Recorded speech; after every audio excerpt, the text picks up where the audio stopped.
Hello नमस्कार, स्वागत है एक बार फिर से आप सभी का अपने जी रसायन यूट्यूब चैनल में। मैं आशा उम्मीद दोनों करता हूँ कि आप लोग स्वस्थ होंगे, मस्त होंगे और बहुत ही बेहतरीन तरीके से अपनी पढ़ाई कर इस क्लास में आप लोगों को पता है कि हम केमिस्ट्री पढ़ रहे हैं, रसायन विज्ञान पढ़ रहे हैं क्लास 12 वालों के लिए। और सब कुछ बहुत अच्छे ढंग से चल रहा है। हमारा सिलेबस भी लगातार हर चैप्टर कंप्लीट होते जा रहे हैं। जैसे हमने 2 चैप्टर कंप्लीट कर लिए हैं, तीसरा चैप्टर हमारा चल रहा है। ठीक, तीसरा चैप्टर रासायनिक बलगतिक ग्रोथ। क्या है? रासायनिक बलगति, रासायनिक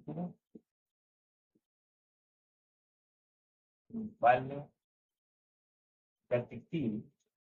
ये जो हमारा चैप्टर है, ये दिख रहा है ना? दिख रहा है? दिख तो रहा होगा ना? ये जो हमारा सेकेंड थर्ड चैप्टर है, कि चैप्टर का नाम है रासायनिक बलगतिकी। ये इसमें 1-2 लेक्चर हो भी गए हैं, 1-2 लेक्चर हो गए हैं और सब बड़े आसानी से चल रहा है, किसी कोई दिक्कत नहीं है। ठीक, हाँ, जो नए साथी हैं उनको हम सूचित करना चाहते हैं कि जो हमारी क्लास होती है, क्लास 12 वालों के लिए होती है, हिंदी मीडियम वालों के लिए होती है, special Hindi medium. Hindi board medium वालों के लिए है, वो चाहे बिहार बोर्ड हो, राजस्थान बोर्ड हो, एमपी बोर्ड हो, कोई भी बोर्ड हो, अगर वो हिंदी मीडियम है तो एनसीईआरटी फैक्ट हिंदी मीडियम से हमारी क्लासें चल रही है। क्योंकि कुछ लोगों का कमेंट आया था कि सर मैं इंग्लिश का स्टूडेंट हूँ, मेरा सीबीएसई पैटर्न है, तो मैं बच्चा आप लोगों को बता देना चाहता हूँ कि मैं प्रयास करता हूँ बाइक पर लैंग्वेज पढ़ाया जाए, पर मैं खुद हिंदी मीडियम में पढ़ा हूँ। इसीलिए छोटी मुंह बड़ी बातें नहीं करनी चाहिए। हम आपको हिंदी मीडियम, हाँ, बाई इक्वल लैंग्वेज पढ़ाएंगे। जो कुछ मान लीजिए इंग्लिश का वर्ड आता है तो उसको हम इंग्लिश में भी बताएंगे। जैसे मान लीजिए सेकेंड वाले लेक्चर में हमने क्या देखा था कि जैसे बल रासायनिक बलगति में हमने देखा था कि रेट ऑफ रिएक्शन, क्रिया का वेग क्या होता है, ला क्या कहते हैं, रेट ला क्या होता है, दर नियम क्या होता है, इन सबको हम थोड़ा बाइक्वल लैंग्वेज में लेकर चलेंगे। ठीक, तो चलिए हम आते हैं अपने टॉपिक पर कि आज हम क्या पढ़ेंगे। जैसे कल आप लोगों ने देखा था कि पिछले वाले लेक्चर में हमने जो देखा था कि रेट ऑफ रिएक्शन यानी अपक्रिया के वेग 3 प्रकार से थे। अगर हम अपक्रिया की वेग की बात करें, अभिक्रिया अभिक्रिया के वेग, अगर हम अपक्रिया के वेग की बात करें तो इसको क्या किया था हमने, 3 प्रकार की अभिक्रियाएं हमने लिखाया था। कि जैसे मान लीजिए पहली क्या थी, तीव्र गति से होने वाली अभिक्रिया, तीव्र गति से। दूसरी क्या थी, दूसरी की अगर हम बात करें तो मंद गति से, मंद गति से होने वाली। ठीक, और तीसरी हम क्या बताए थे, तीसरी क्या थी, ये बहुत ही धीमी थी या एकदम मतलब मंद गति, क्या कहे या माध्यम गति से। क्या है? माध्यम गति से। मध्यम गति का मतलब ये है कि ना तो ज्यादा स्पीड में अपक्रिया हो रही है, ना तो ज्यादा स्लो ही हो रही है। जबकि जैसे हमने तीव्र गति में हमने दिखाया था कि जैसे कुछ चीज होते हैं, जैसे पलक झपकते ही क्या होती है, वो अपक्रिया हो जाती है, जिसे आयनिक अपक्रिया कहते हैं। जो आयन एक आयन से दूसरे आयन में टूट जाते हैं, जैसे धनायन होता है। जैसे NaCl की बात करें, अगर NaCl की बात करें, NaCl, इसमें देखोगे सोडियम प्लस में है और माइनस में है क्लोरीन। तो इसमें क्या होगा, जब प्लस माइनस आयनिक अपक्रिया होगी तो प्लग झपकते ही हो जाएगी, तो उसकी हम गणना कर नहीं सकते। क्योंकि जो चीज पलक झपकते ही अपक्रिया कर रही है, यानी वेग में जो प्रयोग रूप से संभव नहीं है, उसको प्रायोगिक तौर पर देखा गया है कि जो आयनिक अपक्रिया होती है उसकी गति का पता लगाना असंभव है। ठीक, अगर दूसरी से बात करें, हमारे पास क्या थी, मंद गति अपक्रिया थी। अगर हम मंद गति अपक्रिया की बात करें तो ये मंद मतलब होता है एकदम स्लो चलना, एकदम स्लो मोशन में, एकदम धीरे धीरे चलना। ठीक, तो ये क्या क्रिया होती है, कई सालों 10-10 सालों तक ये क्रिया पूरी ही नहीं होती है। जैसे हमने इसमें कहा तो बहुत हर जगह पूछे जाने वाला एग्जाम्पल बताया था, जैसे हीरे का क्या होता है, कुछ वर्षों के बाद क्या होता है, ग्रेफाइट में बदल जाता है। ग्रेफाइट में बदलने का मतलब है कि वो मंद गति से क्रिया हो रही है। वहीं पर तीसरी हम बताए थे कि माध्यम गति से क्रिया, मध्यम गति से होने वाली अपक्रिया। मध्यम गति से अपक्रिया जो होती है वो आणविक अपक्रिया होती है। क्या होती है? आणविक अपक्रिया होती है। और इस क्या कहते हैं अपक्रिया के वेग यानी ROR जो रेट ऑफ रिएक्शन है, इसमें हम मध्यम गति से होने वाली अपक्रिया कहने को तो आणविक अपक्रियाओं की ही चर्चा करते हैं। हम आयनिक अपक्रिया की नहीं चर्चा करते, वो संभव ही नहीं है। तो हम आणविक अपक्रिया के बारे में हम क्या करते हैं? चर्चा करते हैं। और इसमें हमने देखा था, ठीक, एक दो एग्जाम्पल भी देखे थे। अब बात रही कि अभिक्रिया के वेग। देखिए अभिक्रिया का वेग भी दो प्रकार का होता है। वेग की बात करें, स्पीड, चाल, जो कुछ भी हो उसे हम वेग ही कहेंगे, ठीक, एवरेज औसतन वेग ही कहेंगे, वेलोसिटी नहीं कहेंगे। यहाँ पर एक केमिस्ट्री है, ठीक। अब यहाँ पर अगर हम अभिक्रिया की वेग की बात करें, इसको थोड़ा हम हटा दे रहे हैं। आप लोग को इसको हमने पिछले लेक्चर में बताया है, पर थोड़ा सा आप लोग को रिवाइज करने के लिए मैं बताया था, ठीक। देखिए इसमें अभिक्रिया की अगर हम वेग की बात करें तो एक होता है औसत वेग, औसत एवरेज जिसे कहते हैं, औसत वेग, जिसे क्या कहा जाता है? औसत एवरेज, ठीक, औसत एवरेज, ठीक। और दूसरी जो होती है इसमें जो स्टैटिक क्या होती है, स्टैटिक वेलोसिटी जिसे हम कहते हैं या स्टैटिक स्पीड कहते हैं, उसे हम क्या कहते हैं? ताक्षणिक वेग। क्या कहते हैं? ताक्षणिक वेग। किसकी हम बात करेंगे? ताक्षणिक वेग। अब देखिए ताक्षणिक वेग क्या होता है, इसको हम जानेंगे। उसके पहले हम जानेंगे कि औसत वेग क्या होता है। औसत वेग की, क्योंकि ये जो रेट ऑफ रिएक्शन है, रेट ऑफ रिएक्शन है, उसी के दोनों पार्ट हैं। एक औसत वेग है और एक क्या है? ताक्षणिक वेग है। हम थोड़ा सा इसमें आपको बता दे रहे हैं कि जो औसत वेग होता है ये बड़े के लिए होता है, ये बड़ों के लिए होता है, हमारे से बड़ों के लिए होता है। और ये जो होता है ये छोटों के लिए होता है, यानी जो घर में छोटे हैं उनके लिए तात्विक वेग, जो घर में बड़े हैं उनके लिए औसत वेग, ठीक। यहाँ से आप याद रखिएगा कि जो औसत वेग होता है वो हमेशा बड़े सांद्रता की बात करता है, बड़े टाइम की बात करता है, ठीक। उसमें जो टाइम लगता है वो काफी ज्यादा होता है। पर जो ताक्षणिक वेग होता है ये छोटे समय की बात करता है, बहुत ही अत्यंत सूक्ष्म टाइम यानी अत्यंत सूक्ष्म समय की बात करता है। कौन? ताक्षणिक वेग। और अत्यंत सूक्ष्म सांद्रता की भी बात कौन करता है? ताक्षणिक वेग करता है, यानी इंस्टेंटेनियस वेलोसिटी, ठीक, इंस्टेंटेनियस वेलोसिटी की चर्चा हम करते हैं। तो सबसे पहले हम क्या देखते हैं? औसत वेग, ठीक। इसको हम हटा के हम देखते हैं क्या, इसी में इसी का जो पार्ट है अभिक्रिया ऑफ रिएक्शन का ही पार्ट है औसत वेग। क्या है?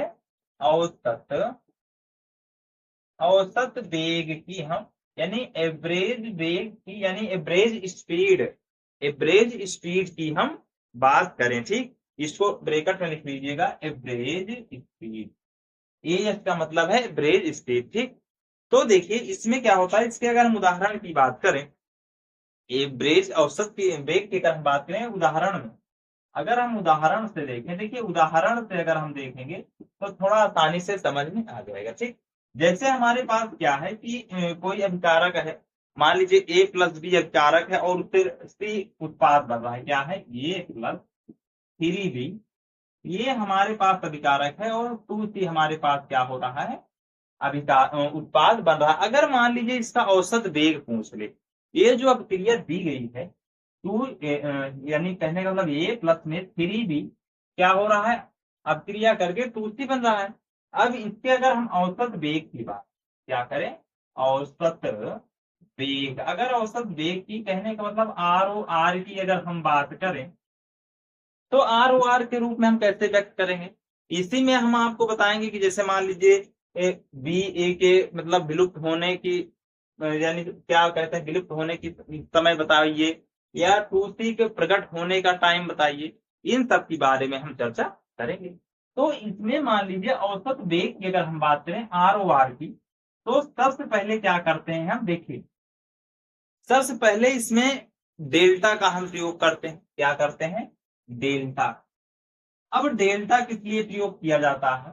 और दूसरी चीज यहां पर हम ऐसे करके डेल्टा टी करते हैं, ठीक।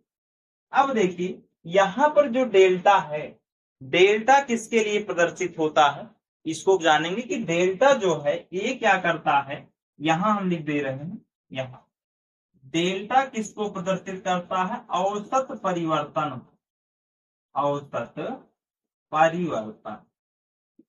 ठीक, क्योंकि हमने जो परिभाषा देखा था, रेट ऑफ रिएक्शन का जो परिभाषा देखा था, इसमें क्या देखा था कि इकाई समय में किसी अभिक्रिया के अभिकारक अभिकारक उत्पादों की सांद्रता में होने वाले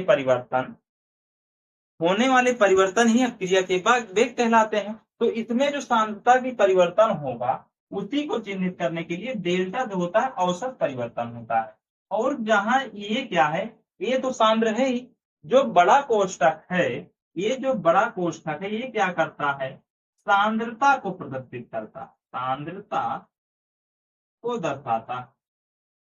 ठीक, यहाँ दिख रहा है दर्शाता है। ये जो ये है, ये जो ब्रैकेट है ये सांद्रता को दर्शाता है। मान लीजिए जैसे ये है, तो ये मान लीजिए कोई पदार्थ है, तो बड़ा ब्रैकेट का मतलब है ये की सांद्रता इसी में लिखी जाएगी। ठीक, नीचे आपको टी दिया है, टी का मतलब आपको पता है कि टी समय में क्या होता है, सांद्र यानी टी समय में क्या होता है, इसको समय से प्रदर्शित किया जाता है, यानी क्या कहते हैं, समय।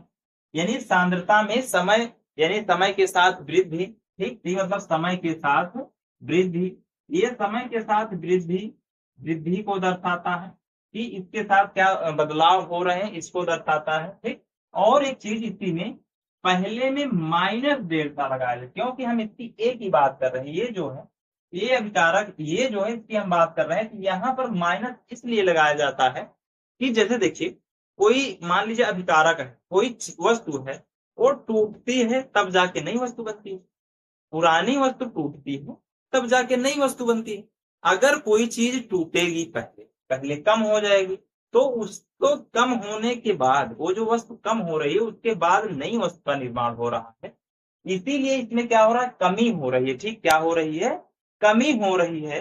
तो माइनस का मतलब है, यहां पर माइनस का मतलब है समय के साथ कमी, कमी। ठीक, यहाँ माइनस का क्या मतलब है, समय के साथ कमी। तो हमने इसको लिख दिया। अब देखिए आगे चलते हैं, इक्वल लगाते हैं। इक्वल के बाद देखिए यहाँ पर क्या है, 3 भी है, क्या है, 3 भी है। अब देखिए इसमें जो 3 है वो क्या है, 3 ध्यान रखिएगा, ये रस समीकरण मितीय गुणांक, क्या है, गुणांक। ठीक, रस समीकरण मितीय गुणांक है 3।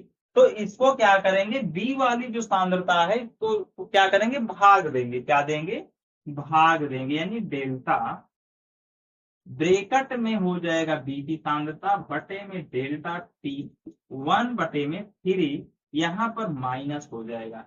माइनस इसलिए हो जाएगा, माइनस इसलिए हो जाएगा, यहीं पर माइनस इसलिए हो जाएगा क्योंकि ये भी अभिकारक है। 3b क्या है, अभिकारक है, ये टूटेगा तब जाके 2c का निर्माण होगा। अब देखिए इक्वल में यहाँ पर क्या हो जाएगा, 1/2 ब्रैकेट में c बटे में डेल्टा टी। अब देखिए यहाँ पर प्लस हो जाएगा, यहाँ पर देखिए माइनस थे, यहाँ पर प्लस इसलिए हो जाएगा कि उसमें वस्तु ऐड हो रही है, नई वस्तु जुड़ रही हैं और नई वस्तु का निर्माण हो रहा है। जो अभिक्रिया का उत्पाद होगा वो प्लस के साथ जाएगा। कहने का मतलब यहाँ प्लस का मतलब होगा समय के साथ वृद्धि, समय के साथ वृद्धि। ठीक, समय के साथ, टाइम का मतलब है, प्लस का मतलब है समय के साथ वृद्धि, और माइनस का मतलब क्या है, समय के साथ कमी। तो अगर रेट ऑफ रिएक्शन की बात करें तो हम इस अभिक्रिया को ऐसे दर्शा सकते हैं, रेट ऑफ रिएक्शन को हम इस तरह दर्शा सकते हैं इस अभिक्रिया को। ये लास्ट वाला दिख रहा है, नहीं दिख रहा, ये यहाँ पर लिखा गया है 1 प्लस में 1/2 ब्रैकेट में c डेल्टा टी लिखा गया है। अब तो दिख रहा होगा ना, ये जो यहाँ लिखा गया है वही इसके यहाँ पर लिख दिया गया है। ठीक, इतना समझ रहे हो, ये इसको हम हटा दे रहे हैं, ये हट गया है, और इसके स्थान पे हम ऐसे लिख देंगे। ठीक, अब समझ में आई बात, इसके आगे इसको लिखता है। अब बात समझ में आई कि रेट ऑफ रिएक्शन को हम कैसे व्यक्त करेंगे, किसी भी क्रिया को रेट ऑफ रिएक्शन में कैसे व्यक्त करेंगे, ये तो समझ में आ गया। अगर ना समझ में आए तो इसको नोट करिए, हम एक और एग्जाम्पल आपको बताएंगे जिससे क्या हो जाएगा, हर चीज आसान हो जाएगी। और हाँ, एक चीज ये है कि आप लोग जब भी सेशन में आया करिए, जब भी इस इवेंट में आया करिए, आप लोग अपने साथ कॉपी पेन लेकर जरूर आया करिए। कॉपी पेन लेकर आने से मतलब है कि नोट करते चलिएगा, जिस चीज में, जिस समीकरण में या जिस क्रिया में जहां भी दिक्कत हो, आपको तुरंत सलूशन मिल जाए, इसके लिए आपको नोट डाउन करना ही पड़ेगा। ठीक, तो चलिए पहले इस उदाहरण को आप नोट करिए, फिर उसके बाद एक दो उदाहरण और देखते हैं, आसानी से सब कुछ समझ में आ जाएगा। ठीक, चलिए नोट कर लीजिए, स्क्रीनशॉट ले लीजिए, उसके बाद हम हटा रहे हैं। चलिए हटाएं। चलिए इसको अब हम हटा रहे हैं, सॉरी इसको नहीं हटाना था, हमें ऊपर हटा दिए। चलिए कोई बात नहीं है, हम फिर लिख देंगे।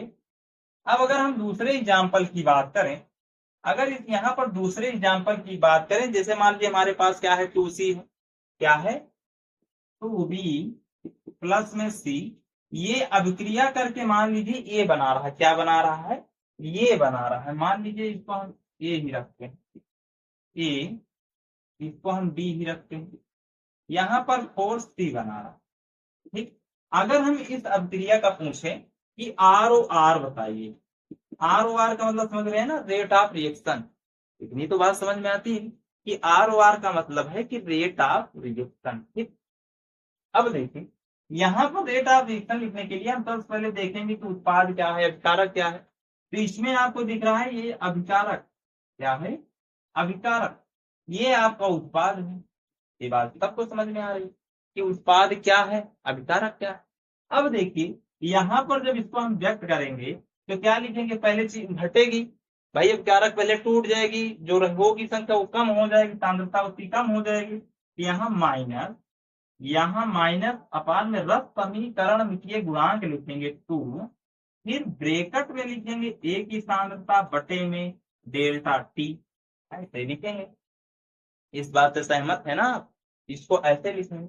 उसके बाद देखिए, उसके बाद देखिए क्या है, बी, क्या है हमारे पास, बी है। अगर बी की हम बात करें तो बी में देखिए क्या है, बी के आगे रस समीकरण लिखिए, गुणांक है ही नहीं, तो इसको इक्वल, इसको माइनस डेल्टा ब्रैकेट में बी बटे में डेल्टा टी, यानी औसत परिवर्तन में होने वाला समय या लगने वाला समय के बारे में नीचे बता रहा है। फिर इक्वल में हम क्या लिखेंगे, प्लस लिखेंगे। अब देखिए यहाँ पर क्या है, रस समीकरण मितीय गुणांक, रस समी रस समीकरण मितीय गुणांक है, और इसको क्या करते हैं, उसकी सांद्रता से हम भाग कर देते हैं, जो भी उसकी सांद्रता दी जाती है उससे हम भाग कर देते हैं। तो यहाँ पर क्या लिखेंगे, 1/4 ब्रैकेट में सी बटे में डेल्टा टी। इस तरह हम क्या करते हैं, रेट ऑफ रिएक्शन को व्यक्त करते हैं। इस तरह हम रेट ऑफ रिएक्शन को हम क्या करते हैं, व्यक्त करते हैं। इस वाले उदाहरण को नोट करिए, फिर उसके बाद हम एक और उदाहरण दो बताते हैं, ताकि कोई भी मान लीजिए किसी प्रकार प्रश्न आ जाए तो आपको दिक्कत ना हो। ठीक, नोट करिए।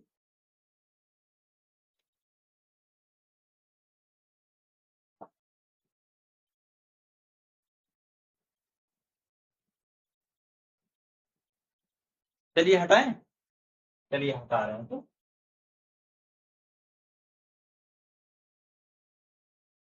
देखिए अगर हम उदाहरण 3 की बात करें, उदाहरण 3 है हमारे पास, अगर उदाहरण हम 3 की बात करें तो उदाहरण 3 में क्या है कि जैसे मान लीजिए हमारे पास अमोनिया का निर्माण होता है, आप लोगों को पता है, नाइट्रोजन हाइड्रोजन से क्या होता है, अमोनिया का निर्माण होता है। कहने का मतलब N2 प्लस में 3H2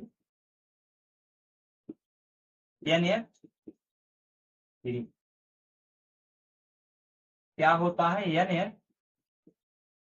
NH3, ठीक, यहाँ पर 2N है, यहाँ पर 2। अब देखिए इसको क्या कहते हैं, ये जो है अमोनिया है, ये क्या है, उत्पाद।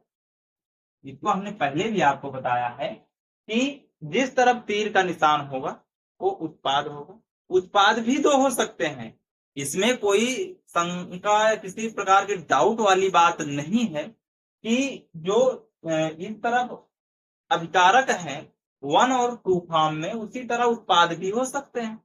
लेकिन यहाँ पर अमोनिया का निर्माण हाइड्रोजन और नाइट्रोजन से हो रहा है, इसीलिए वो डबल फॉर्म में नहीं।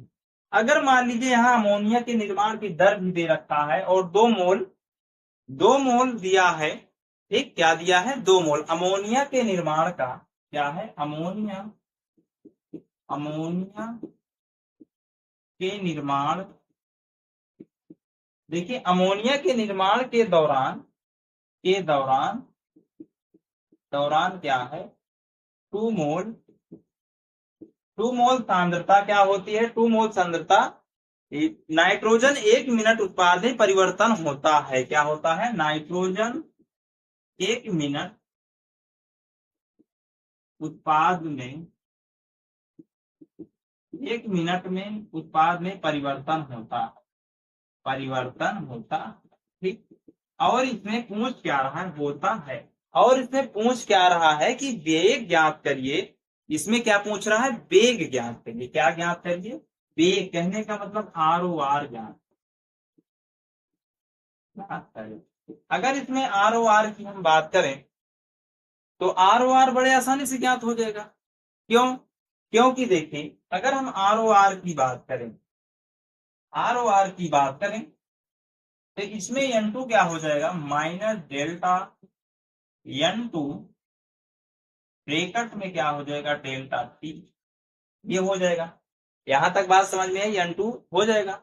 उसके बाद क्या है, इक्वल, यहां हल लिख लेंगे, थोड़ा सा मिस्टेक हो गया, ठीक। ये क्या है, 1/3 H2 ब्रैकेट बटे में क्या हो, ये 2 है N2। ये उत्पाद जो बन रहा है प्लस में क्या बन रहा है, 1/2 2 है, एक 2 है, फिर क्या है, NH3 है, क्या है, NH3 ही अमोनिया के रूप में बन रहा है। ऐसे नीचे क्या हो जाएगा, डेल्टा। ये तो क्या हो गया, अमोनिया के जो ROR है उसको व्यक्त करने का तरीका है। लेकिन इसमें सांद्रता भी दे रखी है, जो मोल है, मोल कितना दे रखा है, अमोनिया के निर्माण के दौरान शामिल, अमोनिया के दौरान 2 मोल नाइट्रोजन 1 मिनट उत्पाद में परिवर्तन होता है। तो जो अमोनिया है इसके स्थान पे हम क्या प्रयोग करेंगे, 2 मोल प्रयोग करेंगे। क्या मोल प्रयोग करेंगे, 2 मोल। तो इसको क्या करेंगे हम, 2/1 इंटू कितने, 60 मिनट, यानी 1 मिनट का मतलब है कि 60 सेकेंड, 1 मिनट का मतलब है कि 60 सेकेंड।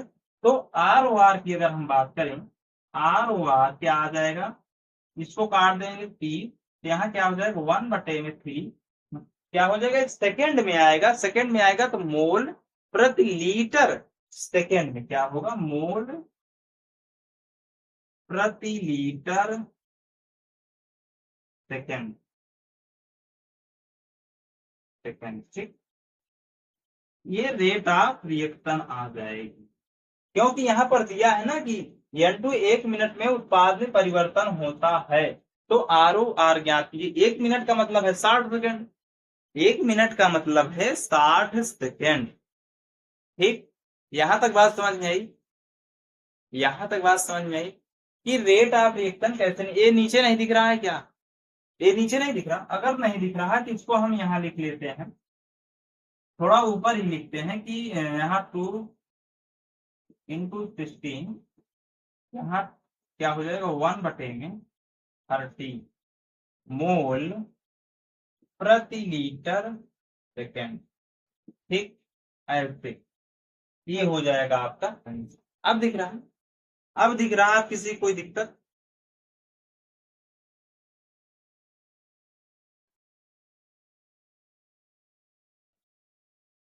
ठीक। और देखिए अभी ये खत्म नहीं हुआ, अभी तो सिर्फ हमने ROR निकाला है। अभी तो इसमें क्या दिया है, N2 क्या हो रहा है, 1 मिनट में उत्पाद में परिवर्तन होता है। तो कहने का मतलब कि अगर मान लीजिए इसमें N2 के लुप्त होने की क्या पूछ ले, दर पूछ ले, N2 के लुप्त होने की दर पूछ ले या H2 के लुप्त होने की दर पूछ ले, तब कैसे करोगे? इन सब के बारे में आप अगर मान लीजिए H2 के लुप्त होने की दर अगर इसकी दर पूछ ले कि H2 के विलुप्त होने की दर, भाई कुछ चीज टूटेंगी, जैसे यहाँ पर है ये विलुप्त होगा ना तभी तो ये बनेगा, ये N2 विलुप्त होगा तब ये बनेगा। जबकि हमने N2 के मान को रख दिया है तो 1/30 आ गया है। मान लीजिए जैसे N2, अगर N2 की हम बात करें, N2 यहाँ है तो N2 यहाँ है, अगर N2 की बात करें तो ये क्या हो जाएगा, डेल्टा N2 ब्रैकेट में डेल्टा टी, यही होगा, माइनस में होगा। अब इसके स्थान पे हम क्या करेंगे, N2 की जो सांद्रता है वो 2 मोल दी गई, 2 मोल क्या है, अमोनिया के निर्माण के दौरान 2 मोल N2 1 मिनट में, कहने का मतलब 2, उसके बाद देखिए 2 तो आ गया, अब देखिए कितने सेकंड में, 1 मिनट कह रहा है, कहने का मतलब 60 सेकंड, ये क्या हो जाएगा 1/30 मोल प्रति लीटर सेकंड, ये आ गया। N2 की विलुप्त होने की दर ये है, N2 के विलुप्त होने की दर ये है। अगर मान लीजिए H2 की पूछ ले, H2 की अगर पूछ ले, आपसे पूछ सकता है पेपर में, आपसे H2 की भी पूछ सकता है। तो H2 कहाँ है, यहाँ पर, H2 यहाँ पर है, तो H2 की अगर पूछे तो हम यहाँ लिखते हैं कि क्या हो जाएगा 1/3, यहाँ माइनस ब्रैकेट में H2 डेल्टा dt। अब इसके स्थान पे हम क्या रखेंगे, देखिए यहाँ पर क्या है, यहाँ पर 1/में क्या है 30 तो है ही, 1/में 30 तो है ही, 1/में 30 है, इसको क्या करेंगे, यहाँ पर 3 और है जो रक्त में ये गुणांक है, इसको 3 इंटू 1/30 कर देंगे। अब इसको जब हम काटेंगे, इसको जब हम काटेंगे तो क्या होगा, 3 का नाम 3 हो जाएगा और 3 दहमा कितना हो जाएगा 30 हो जाएगा। कहने का मतलब यहाँ पर 1/10 मोल, यहाँ पर क्या हो जाएगा 1/10 मोल प्रति लीटर सेकंड, ये क्या हो जाएगा H2 के विलुप्त होने की दर, H2 के विलुप्त होने की दर, ठीक, और N2 के भी विलुप्त होने की दर है। जबकि हमने सबसे पहले क्या लिखा है, अमोनिया के निर्माण की दर हमने बात की, ठीक। तो इस तरह इसमें क्या है प्रश्न, इसको आप नोट करिए, फिर उसके बाद हम देखते हैं नेक्स्ट टॉपिक क्या है, ताकि देखिए औसत वेग तो लगभग यहीं तक है, उसके बाद हम तात्क्षणिक वेग पर आते हैं, ठीक, तात्क्षणिक वेग पर, ठीक, चलिए नोट करिए।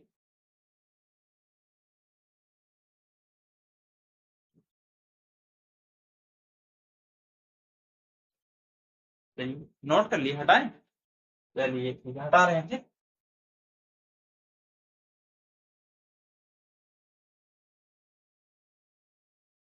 चलिए अब हम देखते हैं अगले नेक्स्ट टॉपिक पे, तात्क्षणिक वेग, रेट ऑफ रिएक्शन तो हम समझ गए, पर अगले वाले टॉपिक में हमें तात्क्षणिक वेग के बारे में देखना, ठीक।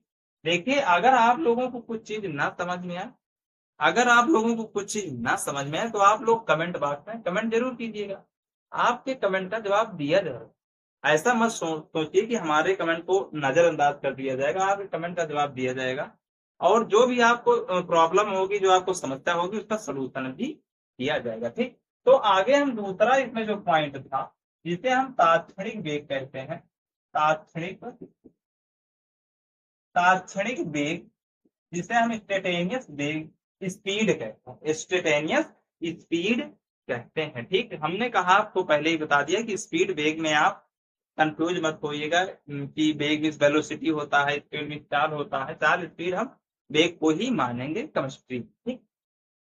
अगर हम इसकी परिभाषा की बात, इसकी परिभाषा, अगर हम इसकी परिभाषा की बात करें तो इसकी परिभाषा बहुत आसान है कि किसी सूक्ष्म, क्या है, किसी सूक्ष्म कण विशेष,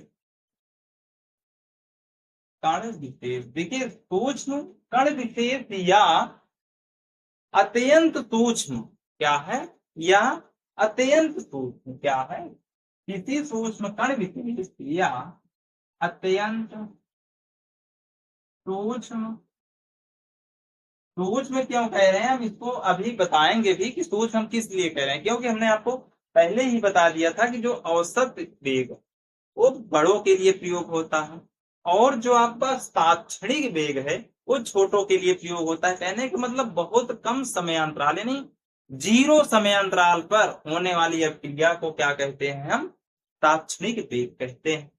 और ऐसा नहीं है रसायन विज्ञान में कि जीरो टाइमिंग में भी अभिक्रियाएं होती हैं, जीरो टाइमिंग में भी अभिक्रियाएं होती हैं, ठीक। तो उसकी हम चर्चा करेंगे। क्या है अत्यंत सूक्ष्म समय अंतराल, समय अंतराल, समय देखिए क्या है अत्यंत सूक्ष्म समय अंतराल में होने वाली, समय अंतराल के लिए प्राप्त होने वाला वेग या होने वाली अभिक्रिया का वेग, अंतराल में प्राप्त होने वाला वेग, होने वाला वेग तात्क्षणिक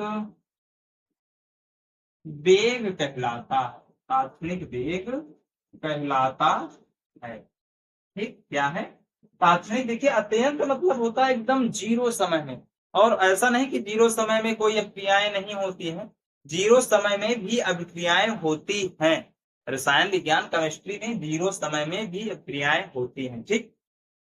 तो चलिए आज की ये परिभाषा हम देख लेते हैं, बस यहीं तक। बाकी नेक्स्ट वाले सेशन में हम तात्क्षणिक वेग की परिभाषा, डिफिनेशन जिसे बोलते हैं, या उसमें एग्जाम्पल सहित उसको हम देखेंगे। फिर उसके बाद हम आ जाएंगे कि औसत वेग में परिवर्तन किस लिए, रेट ऑफ एक्शन में परिवर्तन कैसे होता है, इन सब के बारे में हम देखेंगे, ठीक। तो चलिए आज की क्लास को हम यहीं तक रखते हैं, ठीक। मैं उम्मीद करता हूं कि आप लोग को क्लास में मजा आया होगा, बहुत सी चीजें सीखने को मिलेंगी। जो चीज आप नहीं जानते हैं उसको सोचेंगे, समझेंगे, एक बार नहीं 2 बार वीडियो को रिवाइज करके देखेंगे, तब आपके दिमाग में बातें समझ में आ जाएंगी। क्योंकि इतनी सरल भाषा में हम बताते हैं, इतनी सरल भाषा में, इसी भाषा में इसलिए बताते हैं क्योंकि हमारा जो बिहार, यूपी, एमपी ये सब बहुत पिछड़े एरिया है ना, यहाँ पर अंग्रेजी का भाव बहुत कम है, हिंदी भी बहुत से लोगों को नहीं आती है। तो उन सब चीजों को क्या करते हैं हम थोड़ा थोड़ा आपको एकदम आपके लैंग्वेज में बताने का प्रयास करते हैं, और ऐसे प्रयास करते रहेंगे। पर आप लोग हमारे चैनल को ज्यादा से ज्यादा सब्सक्राइब करिएगा, शेयर करिएगा, सेशन